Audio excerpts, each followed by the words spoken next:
Bonjour tout le monde. Donc, je vais vous parler de mon association qui s'appelle Solidarité avec les soignants, que j'ai créée en mars 2020.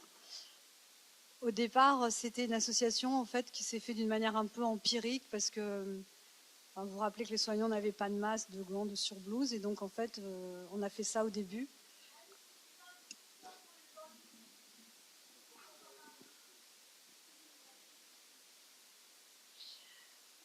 Donc au départ, ah bah oui, mais et donc au départ, moi je suis assez douée pour trouver des choses sur Internet et en fait j'avais une émission de radio tous les jours et je voulais que des soignants s'expriment dans l'émission de radio, donc j'ai lancé un appel sur Facebook en disant de quoi vous avez besoin. Et en fait j'ai reçu en 48 heures des messages de détresse de toute la France. On n'a pas de gants, on n'a pas de masque, on a tout ce que vous savez qu'il y avait en mars 2020. Et du coup j'ai eu l'idée de créer une association. Donc au départ j'étais avec des copines à moi. Et on commandait avec notre carte bleue. Et après, très vite, en fait, on a créé une cagnotte. Et à l'époque, les gens étaient très mobilisés pour les soignants, donc on a très vite récolté pas mal d'argent. Et en fait, on s'est structuré super vite. Moi, j'étais souvent marraine d'associations ou invitée à des dîners caritatifs où juste on s'assied, puis on vous prend en photo, puis on a l'impression qu'on fait des choses pour les autres, mais c'est pas tout à fait.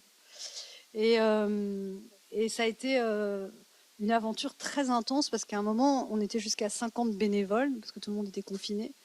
On avait un bénévole de la Croix-Rouge, un ancien de la Croix-Rouge qui avait un entrepôt. Donc en fait, on achetait des masques, après on les renvoyait, on faisait des colis. Enfin, c'était pas grand-chose, mais c'était quand même...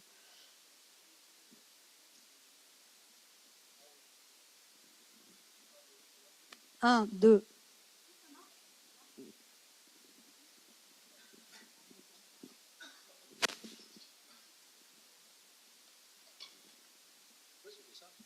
Un, deux.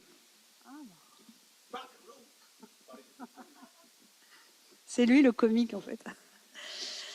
Et voilà, donc ça c'était de mars à juin et on a fait très vite une première vente aux enchères sur Draw Digital où ça a été assez incroyable. J'avais jamais fait de vente aux enchères de ma vie. J'ai sollicité plein d'artistes, plein de gens. On avait 371 lots. Le mec, il avait jamais vu ça. On a récolté 227 000 euros, ce qui était énorme en fait en une semaine.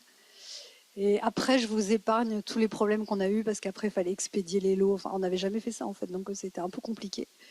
J'avais beaucoup d'étudiants aussi qui étaient bénévoles. Enfin, j'avais des gens de tous les âges, donc c'était aussi une aventure humaine vraiment intéressante avec des gens qu'on voyait qu'en ligne. Et ça a permis aussi, moi, en tant qu'artiste, de ne pas être dépressif pendant le confinement, parce que beaucoup d'artistes étaient là, qui suis-je, où vais-je. Et moi, en fait, j'ai fini le confinement au mois de juin, limite en burn-out, tellement j'avais bossé. Parce qu'en plus, enfin, on recevait des messages le jour, la nuit, des soignants. Enfin, c'était assez intense, quoi.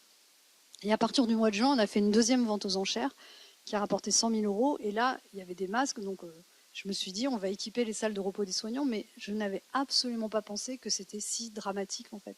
Parce qu'on avait quelques demandes de cafetières, de micro-ondes auxquelles on répondait. Voilà, il y a des marques aussi qui nous ont aidés, comme Nespresso qui nous a donné des cafetières et tout ça.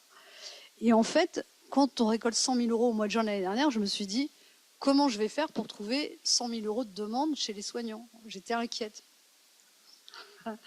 Donc j'ai contacté les gens de la PHP, la direction de la PHP, en disant voilà, j'ai 100 000 euros pour équiper les salles de repos, mettez-moi en contact avec des soignants.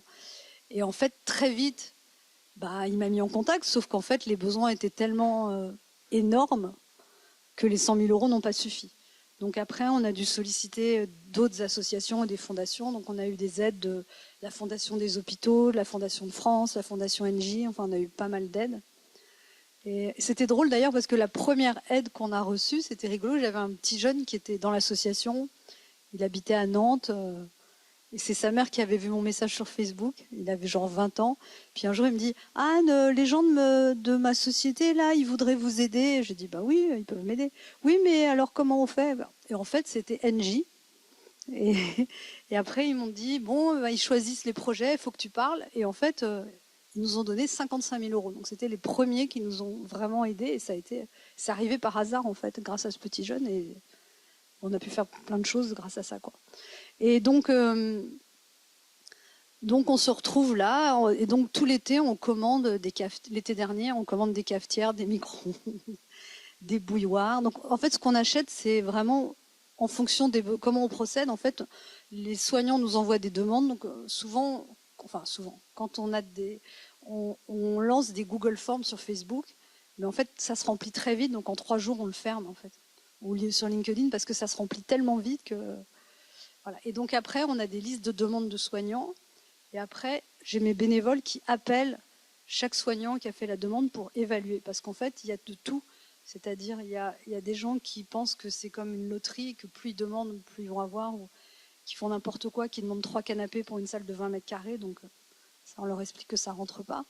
Et il y a aussi, ce qui nous touche aussi beaucoup, des gens qui n'osent pas demander, qui nous disent « Oh, on aimerait bien des verres parce qu'on boit de l'eau dans des mugs. » Et moi, les verres, je sais que ça vaut 4,50 € les 6 chez Jiffy. Et voilà, donc c'est pour ça que les bénévoles appellent pour évaluer. Et on fait aussi un espèce de ratio qu'on a fait nous à notre sauce, mais c'est pas rigide, mais on divise. En fait, chaque fois qu'on a une demande, on la budgète. Parce que j'ai des services civiques, des jeunes qui travaillent, on budgète la demande et après on divise par le nombre de soignants qui fréquentent la salle. De manière à éviter quand même que dépenser 90 € par soignant quand ils sont que 6 et le contraire quand ils sont 140, voilà, d'essayer de...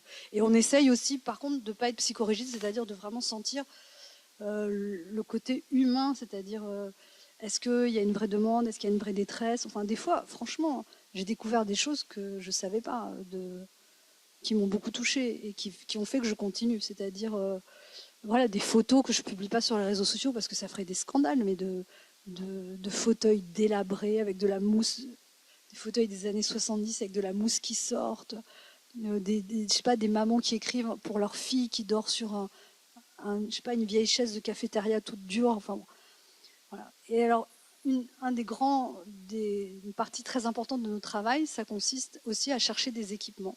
Donc en fait, on a un catalogue. Bon, ça, j'adore faire ça, mais il n'y a pas que moi qui le fais. Mais on a un catalogue d'équipements pour les salles de repos des soignants où on cherche chez tous les fournisseurs des choses pas chères, mais de bonne qualité. Ça veut dire que, par exemple, une fois, il y avait des chaises de couleur qui me plaisaient beaucoup, mais on m'a dit qu'elles se sont cassées vite, donc je les ai enlevées du catalogue. Donc franchement, on a des équipements solides, pas chers. Et moi, je suis un peu scandalisée, mais bon, après, c'est l'hôpital public dans toute sa splendeur. Mais que voilà, en fait, tout est commandé à l'UGASP. Quand on voit les prix, il y a des tables à... Vous connaissez les prix, ceux qui savent, mais je sais pas, c'est 600 € hors taxe la table. Moi, j'ai les mêmes tables fabriquées, 100 €, 89 € TTC. Et voilà. Donc en fait, nous aussi, on ne dépense aucun argent inutilement, on optimise vraiment. On se prend la tête sur voilà, comment. Alors c'est pas de dépenser le moins possible, mais c'est acheter des produits de meilleure qualité possible. Et puis on écoute aussi les retours des soignants. Donc par exemple, on a des fauteuils Lafuma qui sont fabriqués en France, virucides à mémoire de forme, qui sont vendus 300 € hors taxe en prix catalogue, et nous on les a négociés à 160 € TTC. Donc ça, on les achète, et ça fait l'unanimité parce qu'ils se plient, donc ils prennent pas de place, etc. Voilà. Après, ce qui est compliqué aussi avec notre catalogue en ligne, c'est que comme on choisit des produits pas chers et de bonne qualité, ils disparaissent très vite. C'est-à-dire que le soignant, il va dire je veux tel produit, machin, et le temps qu'ils le disent, en fait, le produit est plus disponible. Donc on passe aussi beaucoup de temps à chercher des produits de remplacement, etc. Et on a vraiment fait un boulot, pas genre la fille qui est fière, mais on a fait vraiment un super boulot de chercher. Et j'aimerais bien, moi, mettre à la disposition des acheteurs des hôpitaux notre catalogue, en vérité, parce que ça ne me dérange pas de partager mon catalogue, mes fournisseurs. Mais en fait, je l'ai proposé, ça n'intéresse pas tellement, en fait.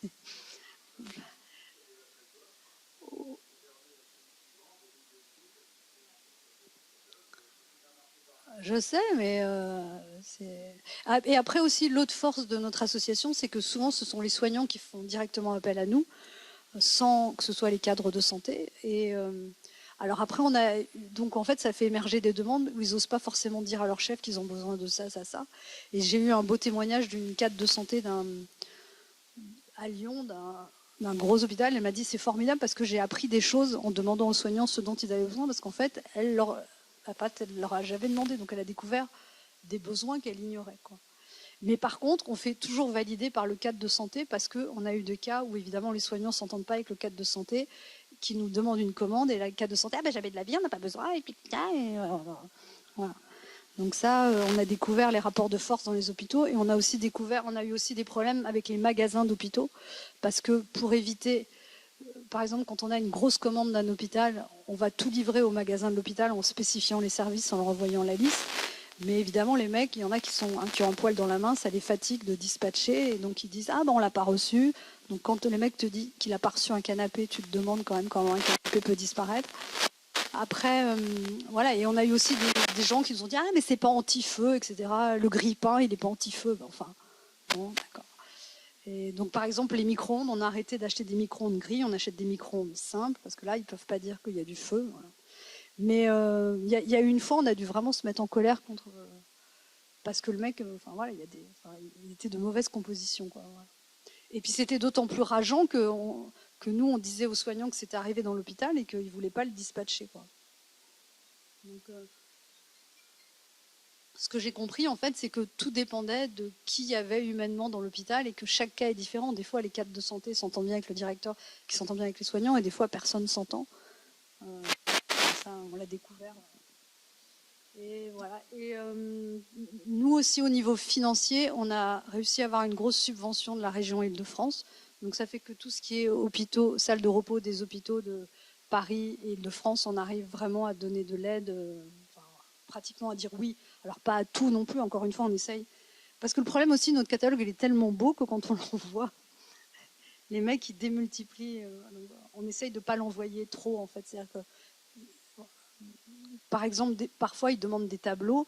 Donc là, on a des tableaux, et ça, ils choisissent. On essaye aussi vraiment de faire intervenir les soignants. Au début, même, on leur faisait choisir la couleur des chaises. Bon, après, on s'est aperçu, mais quand on peut, on essaye de leur. Voilà, on a plusieurs modèles de tables, ils peuvent choisir. Je trouve que c'est important que c'est là où ils vont vivre. Donc voilà. Après, on ne va pas jusqu'à faire choisir les couleurs de cafetière parce que voilà, on ne peut pas toujours, quoi. Et, voilà, et donc nous, actuellement, en fait, pour tout ce qui est Paris-Île-de-France, pour l'instant, on arrive à fournir parce qu'on a, à cause de cette subvention. Mais tout ce qui est province, c'est voilà, là, on a 220 000 euros de demandes en attente. Et on va faire une vente aux enchères en octobre pour trouver de l'argent encore. Mais c'est beaucoup plus compliqué de trouver de l'argent parce qu'il y a un an, tout le monde était très ému par les soignants et applaudissait. Et maintenant, enfin, moi, je le vois vraiment quand je lançais des appels sur Facebook. On a une cagnotte en ligne, etc. Les gens, ils donnaient tout de suite plein d'argent. Et maintenant, je suis passée à la télé au mois d'avril pour parler de l'association 10 minutes à Télématin, où il y a quand même de l'audience. J'ai récolté 3 500 euros. Alors, c'est pas rien, mais c'est quand même beaucoup plus compliqué, en fait. Là. Voilà. Donc, on essaye, nous, de développer des partenariats avec des associations, des fondations pour trouver de l'argent, quoi. Voilà. Et je voulais aussi présenter Stéphanie, qui est notre décoratrice. Et donc, elle est venue comme bénévole et elle fait vraiment un travail. Elle a développé des produits que je trouve super, pas cher du tout. C'est des laits autocollants, d'accord, avec un décor. En fait, ça coûte pas cher. Ça, plus une phrase, plus une étiquette pour la porte, ça coûte 70 euros, c'est ça. Donc, c'est vraiment pas cher. Et rien que ça, ça peut changer une salle de repos, en fait. Donc des fois, quand je reçois des photos trop désastreuses, où les gens disent on veut de l'aide, mais il y a tout qui est pourri dans la salle, j'envoie à Stéphanie. Et elle travaille avec eux pour... voilà. Et on a aussi développé un partenariat avec Leroy Merlin, qui font des chantiers solidaires. Donc ça, c'est Stéphanie qui s'en occupe. Elle se coltine tous les Leroy Merlin un par un. Mais elle réussit, elle ne lâche pas. Donc elle a fait des belles choses aussi. Voilà. Voilà. Et alors, si vous voulez adhérer, vous pouvez aller sur Hello Asso et vous pouvez adhérer pour 10 euros. On a 65 adhérents, donc par exemple, si j'en avais 10 de plus, ça me ferait plaisir.